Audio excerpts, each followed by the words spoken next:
CM Jagan Sajjala రామకృష్ణారెడ్డిలపై రెచ్చిపోయిన సంచలన comments చేసిన గోనె ప్రకాష్ రావు. సీఎం జగన్మోహన్ రెడ్డి ప్రభుత్వ సలహాదారు సజ్జల రామకృష్ణారెడ్డిపై మాజీ ఎమ్మెల్యే గోనె ప్రకాష్ రావు సంచలన వ్యాఖ్యలు చేశారు. సీఎం జగన్ ఒక పిరికి పంద అంటూ తీవ్ర విమర్శలు చేశారు. సజ్జల వలన జగన్ మునిగిపోతున్నాడు, షర్మిలపై చెత్త ప్రచారం ఆపుకుంటే జగన్ చరిత్రహీనుడిగా మిగిలిపోతాడని హెచ్చరిస్తున్నారు.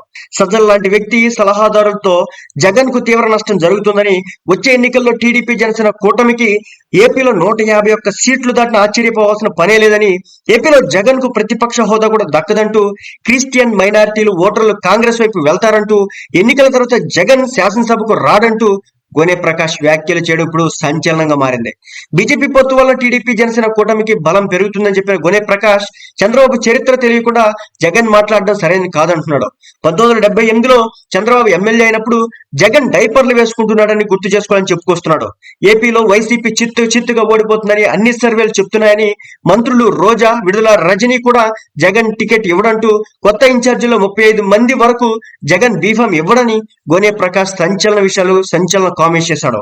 తల్లి చెల్లి పట్ల జగన్ వ్యవహరిస్తున్న తీరును దేవుడు కూడా క్షమించని గోనె ప్రకాష్ రావు అంటున్నాడు. హత్య కాదు, రాజకీయాలు ఆత్మహత్యలే ఉంటాయనడానికి జగనే ఉదాహరణ. షర్మిల వలన కాదు, జగన్ను నమ్ముకున్న తెలంగాణ నేతలు రోడ్డున పడ్డారు. జగన్ను నమ్ముకున్న కొండా సురేఖ రాజకీయంగా నష్టపోయింది. జగన్ను వదిలేయడం వల్ల ఇంద్రకిరణ్ రెడ్డి, కోనేరు, కోనప్ప, పువ్వాడ అజయ్, పుట్ట మధు, బాజీ రెడ్డి, సంజీవరావులు రాజకీయంగా కుదురుకున్నారు. సోనియా గాంధీ కాళ్లు పట్టుకుని జైలు నుంచి జగన్ బయటకు వచ్చాడు. రిలయన్స్ పై దాడులు చేసి అదే రిలయన్స్ వ్యక్తి పరిమళకు రాజ్యసభ ఇప్పించాడు. తండ్రిని చంపిన వారితో జగన్ డబ్బుల కోసం ఒప్పందాలు చేసుకున్నాడు. స్వార్థం కోసం దగ్గర బంధువు సునీల్ ఎవరో తెలియదన్న వ్యక్తి జగన్ అంటూ గోనె ప్రకాష్ రావు తీవ్ర స్థాయి విమర్శలు గుప్పించడం జరిగింది. మరి వైసీపీ నుంచి ఏ స్థాయిలో కౌంటర్ అటాక్స్ వస్తుందో చూడాలి.